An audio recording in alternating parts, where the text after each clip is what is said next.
Previously, the initial phase of the Prophet Muhammad's mission was explored, highlighting the first wave of converts to Islam. The terms Nabi and Rasul were examined in detail, underscoring the unique role of the Prophet as both. A crucial point briefly introduced, and now explored in greater depth, is the nature of the Prophet's early Dawah, propagation of the faith. Commonly, this early period is referred to as a secret Dawah. However, a more accurate term would be private Dawah. The distinction is significant. A secret Dawah suggests complete concealment, whereas a private Dawah implies a strategic limitation in outreach, known to some, but not publicized. The Prophet's early mission was not hidden from view, rather, it was conducted with discretion. Rumors of his teachings reached as far as Yemen, as evidenced by the narrative of a man who journeyed to Mecca upon hearing of a new prophet. With the Emir arrival in Mecca, the Prophet counseled him to delay his conversion, advising that the time was not yet ripe for him to embrace Islam. This guidance reveals that the Prophet's outreach during this early stage was confined to Mecca. The Dawah unfolded in deliberate phases, initially focusing solely on the Meccan populace. The Prophet's advice to the Yemeni man to return home and await news of the Prophet's eventual triumph before returning underscores the notion that, even at this early juncture, the Prophet's message was known, but had not yet reached a public platform. The Dawah was intentionally private. The Prophet sought out those he trusted and refrained from making public declarations. This lack of public pronouncement meant there was no immediate opposition from the Quraysh. Without a public target, the Quraysh had nothing to contest. Thus, during the first 3 years, some sources suggest 4, though the prevailing scholarly view is 3, the Prophet refrained from preaching to the masses, including pilgrims, visitors, and even some of his own relatives, such as Abu Lahab, whom he anticipated would not be receptive to the message. The private nature of this phase of the Dawah ensured that there was no public ridicule, persecution, or confrontation. This approach provided the early Muslims with the opportunity to internalize and practice their faith in relative peace. It allowed them to develop a strong spiritual foundation, which would later fortify them against the trials they would inevitably face. This period of private Dawah served as a preparatory stage, equipping the early converts with the necessary spiritual resilience. The concept of private Dawah is also relevant in contemporary contexts. In environments where the political climate is hostile or marked by religious persecution, it is permissible, and indeed wise, to conduct Dawah in a private manner, without publicizing one's efforts. This strategy does not imply secrecy, but rather prudence. Moreover, it is noteworthy that every convert during this early phase became a pivotal figure in the nascent Muslim community. Unlike later converts, many of whose names are not well documented, these early adherents played crucial roles in the spread of Islam. While the names of more than 100,000 Sahaba companions remain unknown, only approximately 5,000 are recorded. Of these, the most influential were the early converts, whose contributions were foundational during this critical period in Islamic history. The early phases of the Prophet's mission, particularly the lives of the first converts, reveal the profound strength of faith iman among those who embraced Islam during its nascent stages. These individuals, predominantly from the lower strata of society, played pivotal roles in shaping early Islam. While a few elite figures, such as Abu Bakr and Zayd ibn Haritha, embraced Islam, the majority of converts were from the disenfranchised and marginalized segments of society. Zayd, though not originally of Quraysh lineage, was elevated to a position of prestige due to his adoption by the Prophet, earning him the epithet, Zayd ibn Muhammad. This underscores the rarity of elite conversions during this period, with most early adherents emerging from humble backgrounds, including notable figures like Bilal, Ammar, and Suhaib. The distinct pattern of early conversions, wherein the weak and marginalized were the primary adherents, did not escape the attention of contemporary observers. Heraclius, the Roman emperor, sought to understand the nature of Islam after receiving a letter from the Prophet. His interrogation of Abu Sufyan, a leading figure among the Quraysh, included a critical question: were the Prophet's followers the wealthy and powerful, or the weak and downtrodden? Abu Sufyan's response affirmed that the majority were indeed from the lower classes. Heraclius' subsequent observation highlighted a key characteristic of genuine faith: its early acceptance by those disenfranchised by society. For the wealthy and powerful, the message of Islam, with its demands for justice and equality, posed a threat to their privileged status, whereas those with little to lose readily embraced it as truth. This phenomenon is further elucidated in the Quran, where it is noted that the followers of earlier prophets, such as the people of Hud, were often those leading simple lives, tending flocks and living modestly. Similarly, the Israelites, who endured persecution in Egypt, initially belonged to the lower classes but eventually emerged as leaders, inheriting the land from their oppressors, as ordained by Allah. This pattern of the oppressed rising to prominence is a recurring theme in the history of divine guidance. In the initial years of the Prophet's mission, the strategy of avoiding public confrontation allowed the fledgling Muslim community to strengthen its faith and build a cohesive brotherhood. The absence of overt persecution during this period enabled each convert to serve as a role model, embodying the principles of Islam without facing the immediate threat of oppression. Although explicit narrations are scarce, it is widely believed that the practices of salah, prayer, and wudu, ablution, were introduced during this early phase.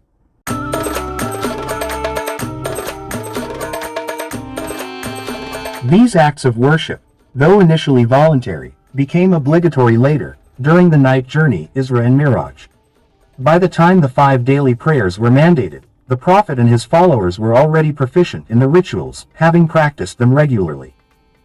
This early stage of the mission highlights the strategic wisdom in maintaining a low profile, allowing the community to develop without provoking confrontation. The focus remained on internal strengthening, with the community members deepening their understanding of the faith and solidifying their spiritual foundations.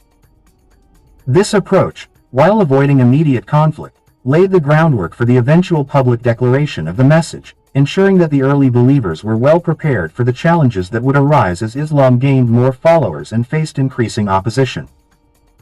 In the initial phase of Dawah, known as private Dawah, the emphasis was on the prudent practice of faith without exposing oneself to unnecessary danger. Islam, as a faith grounded in pragmatism and realism, does not mandate self-sacrifice when it serves no tangible benefit. Under circumstances where openly practicing Islam would result in severe persecution or even death, it is deemed permissible to adhere to the faith privately. This approach was exemplified by the Prophet Muhammad, who maintained this strategy for the first 3 years of his mission. The subsequent stage transitions into public dawah, where the focus shifts to verbal proclamation without any form of military engagement. During this period, which spanned approximately a decade in Mecca, the Prophet Muhammad and his followers dedicated themselves to preaching the message of Islam solely through discourse. Despite enduring relentless persecution, including multiple assassination attempts, the community was commanded to exercise patience and refrain from any form of retaliation. The Quran during this phase provided clear directives, instructing Muslims to disengage from conflict and to continue the peaceful propagation of Islam. This steadfast commitment to non-violence, even in the face of increasing hardships, eventually led to significant events such as the migration to Abyssinia, the Year of Sorrow, and the imposition of a boycott. The third phase of Dawah introduces the integration of preaching alongside limited military engagement, targeting only those who posed a direct threat to the nascent Muslim community. This phase began following the Hijrah, where the Muslims engaged in defensive battles primarily against the Quraysh of Mecca. The military conflicts during this period were carefully contained, directed exclusively at those who either attacked or allied with the Quraysh. This strategic approach underscored a principle of measured response, whereby military action was confined to self-defense against a specific adversary. In the fourth stage, Dawah continued to be public, but the Muslims had now established political authority, which allowed them to defend themselves militarily when necessary. Despite possessing the capability for military engagement, the Prophet Muhammad prioritized peaceful resolutions, as demonstrated by the Treaty of Hudaybiyah, which called for a cessation of hostilities. Although the Muslim community was in a position of strength, both in terms of military power and resources, the Prophet adhered to the treaty's terms, recognizing that the political climate favored restraint. This decision was later celebrated as one of Islam's greatest strategic victories, although initially, it was misunderstood by some, including prominent companions. The fifth and final stage of Dawah was characterized by an open proclamation of Islam, accompanied by military action against any opposition to the faith. By this time, the Prophet Muhammad had begun dispatching both diplomatic delegations and military expeditions, extending the influence of Islam beyond the Arabian Peninsula. The companions, or Sahaba, continued this mission after the Prophet's passing, leading to the vast expansion of the Islamic realm, which included the conquests of Persia, large parts of the Roman Empire, as well as regions such as Damascus, Syria, Palestine, Egypt, North Africa, and beyond. The expansion continued under the Umayyad and Abbasid caliphates, reaching as far as Central Asia, the Indian subcontinent, and even parts of China. In the mid-Abbasid period, a strategic shift occurred, leading the Muslim community to revert to the fourth stage of Dawah, emphasizing peaceful propagation without unnecessary military campaigns. This shift highlights that military conquest is not an inherent or obligatory aspect of Islam, but rather a contingent strategy employed when circumstances necessitate it. The principal aim of Islam remains the dissemination of its teachings, employing the most effective and appropriate methods for the context. In the contemporary era, particularly in regions where Muslims constitute a minority, the focus must remain on peaceful dawah without confrontation. The propagation of Islam should be carried out in a manner that clearly distances itself from the violent narratives perpetuated by certain extremist groups. By adhering to the exemplary methodology of the Prophet Muhammad, Muslims can effectively communicate the teachings of Islam to the wider world, showcasing the faith's inherent values of peace and justice. The Prophet Muhammad underwent a strategic progression in his mission, where each community across the globe can discern which of these 5 stages best suits their circumstances. These stages represent legitimate approaches derived from the Prophet's methodology. Transitioning to the second phase of these 5 stages, the Prophet engaged in public preaching without military engagement. Although this phase was characterized by persecution, it did not involve direct military conflict initiated by the Prophet. This phase of open dawah commenced 3 years after the initial revelation, marked by divine commands instructing the Prophet to proclaim the message publicly. 2 Quranic verses were pivotal in guiding the Prophet to this public proclamation. The first is Surah al-Hijr, verse 94, where Allah commands, "So proclaim that which you are commanded and turn away from the polytheists." This directive was understood by the Prophet as an unequivocal order to abandon secrecy and to publicly declare the message of Islam, disregarding the anticipated hostility from the ignorant. The second significant verse, Surah ash-Shu'ara, verse 214, explicitly instructed the Prophet to warn your closest relatives. While this directive primarily applied to the Prophet's immediate family, it extended to the Quraysh tribe as a whole, given that the entire tribe of Mecca was considered his kin. After receiving these revelations, the Prophet recognized the necessity of making the message public.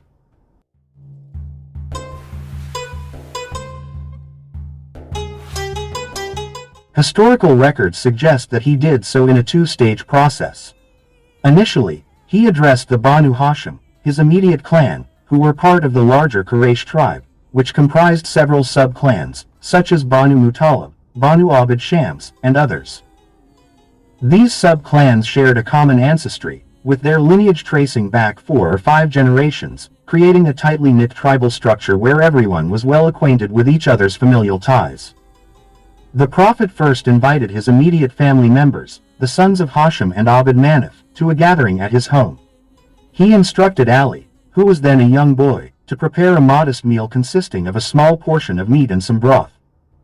Despite the limited food available, over 40 members of the tribe were invited, and a miraculous occurrence was reported. The entire group ate and drank to their satisfaction from a single plate and cup, a testament to the Prophet's blessings.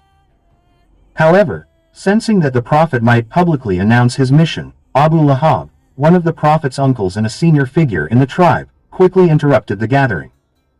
He made an excuse to leave, effectively disrupting the atmosphere and preventing the Prophet from delivering his message. Undeterred, the Prophet convened another gathering a few days later. This time, before anyone could leave, the Prophet stood and began his address. He commenced by praising Allah and delivering what is known as a khutbah, a sermon that was unfamiliar to the Arabs at that time, inspired by divine guidance. He then appealed to his tribesmen, stating, "O my people, I bring to you a message that no Arab has brought to his people before. I offer you something that will secure your well-being in this world and the next. I am a messenger from Allah, and if you abandon your idolatry and turn to him, he will grant you the blessings of this life and paradise in the hereafter. This was the first occasion on which the message of Islam was openly and directly communicated to the Prophet's tribe. The reaction to the Prophet's message was mixed. Abu Lahab, in particular, was antagonistic, dismissing the Prophet's words and questioning his audacity in challenging the traditions of their forefathers. He addressed those around the Prophet rather than the Prophet himself, expressing his disdain for the message. Despite his harshness, the rest of the Prophet's uncles and aunts did not take the messages seriously, reflecting the initial resistance the Prophet faced within his own family. The Prophet's message had reached some individuals beforehand, prompting Ali, one of the youngest among the Prophet's relatives, to stand up and pledge his support, stating, "O Messenger of Allah, I will assist you." Ali's willingness to support the Prophet at this stage was notable yet unsurprising, given his known courage. Initially, the Prophet's immediate family neither fully embraced nor outright rejected his message, as the meeting was held privately within his home.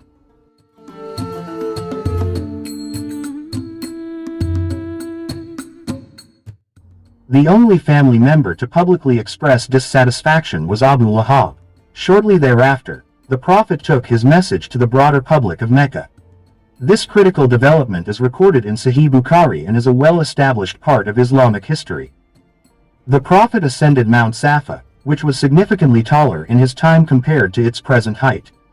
Due to centuries of erosion from frequent use, the mountain has diminished considerably. Ascending Safa was a traditional way of making an important announcement, signaling that something of great significance was to be conveyed. Mecca was a small city, with an approximate population of 1,000. A call from the top of Safa would have effectively captured the attention of the entire community. When the Prophet addressed the people from this vantage point, it resembled a town hall meeting, signaling the gravity of the occasion. The community gathered to listen, recognizing the significance of the announcement. As the people gathered, the Prophet delivered a renowned speech. He began by questioning their perception of him. "What do you know about me? How do you regard me?" The audience responded affirmatively, acknowledging his integrity. "We know only good about you. You are our son, the son of our brother, our nephew, and someone we have always trusted. Have we ever heard you speak falsely?" They affirmed his reputation as al-Amin, the trustworthy. The Prophet then presented a hypothetical scenario. "If I were to tell you that an army was approaching, would you believe me?" Standing on one side of Mecca, with the ability to see what they could not, he inquired whether they would trust his word without requiring verification. The people affirmed their trust in him, indicating they would act on his warning without hesitation. In response, the Prophet declared his true mission. "Know that I am a messenger sent by Allah to warn you of a severe punishment on the day of judgment unless you turn to him and abandon your idolatry. Save yourselves from the fire of hell, for I cannot save you from it." He addressed various tribes, starting with those with the least direct connection to him and gradually focusing on his immediate family members, including his uncles and aunt, Safiya. For each individual, he repeated the same stern warning: "You must save yourself from the fire of hell. I am powerless to aid you in this regard." When he reached his daughter, Fatima, he added a unique statement: "Save yourself from the fire of hell. On the day of judgment, I will not be able to save you. In this world, you may request anything from me, and I will grant it, for I am your father. However, in the hereafter, I cannot protect you from Allah's punishment." After concluding his impassioned message, the Prophet urged his audience to amend their lifestyles and embrace the new doctrine. An incident of significant importance then unfolded. Abu Lahab, demonstrating his contempt, rose, seized a handful of sand, and cast it in the direction of the Prophet. This act was not merely a gesture of disdain but a deliberate attempt to trivialize the message, equating it with the insignificance of the sand he threw. His behavior, marked by arrogance and vulgarity, was intended to overtly oppose and belittle the Prophet's proclamation. Abu Lahab further compounded his affront by cursing the Prophet, exclaiming, "May you be cursed, O Muhammad," a sentiment echoed in the Quran, marking Abu Lahab as the first to publicly deride the new message. Abu Lahab's actions were a stark escalation from his previous, more subdued opposition. While his earlier resistance had been less overt, his public display of scorn was designed to emphasize his strong opposition and to project a false bravado. This instance underscores a recurring theme in divine narratives. Messengers often face intense resistance from their own communities. It is a fundamental aspect of human nature to resist change and to cling to established practices, making the acceptance of a new religious paradigm particularly challenging. A crucial lesson emerges from this episode. Individuals must first address their immediate family before extending their efforts to the wider community. Initially, the Prophet was directed to focus on his close relatives. For example, when approached by a delegation, he advised them to return at a later time, signifying the precedence of addressing his immediate family. Consequently, the Prophet first engaged the Banu Hashim, his closest tribe, before making a broader public declaration and eventually reaching out to all of humanity. As the Prophet's mission progressed, he began to openly preach in various public venues, including the Kaaba and the marketplaces of Mina. This period marked the onset of his public ministry and the beginning of systematic opposition.